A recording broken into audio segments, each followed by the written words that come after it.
Mga friends, ibibidyo ko lang po yung mga paintings ni Paul Sena. Ayan. Ayan. Bali, ito na yung magiging gallery namin. Gallery house sa condo. Sa Shore 2. Sa mga meron po interesado sa paintings, pwede po kayong pumunta sa website. Nandun po yung mga paintings, mga details. Ayan. Pwede nyo rin kami i-PM.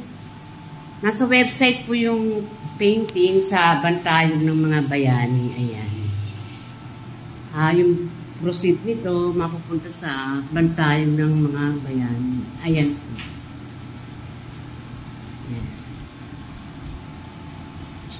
Ayan.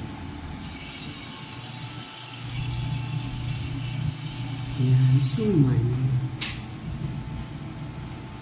Yung paint na ginamit dito is na-invento ni Paul Sena.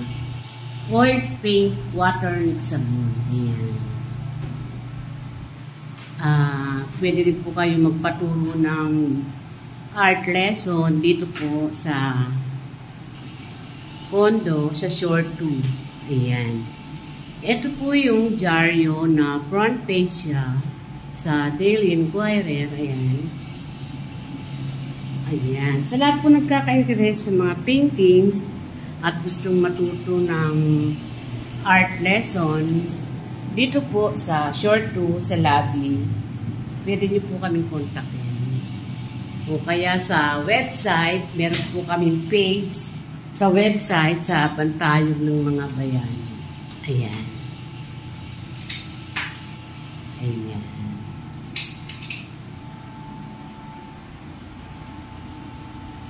Ayan po. Makalat pa po kami. Binidyo ko lang para sa mga mahilig sa mga paintings. Ayan po ha. Ayan.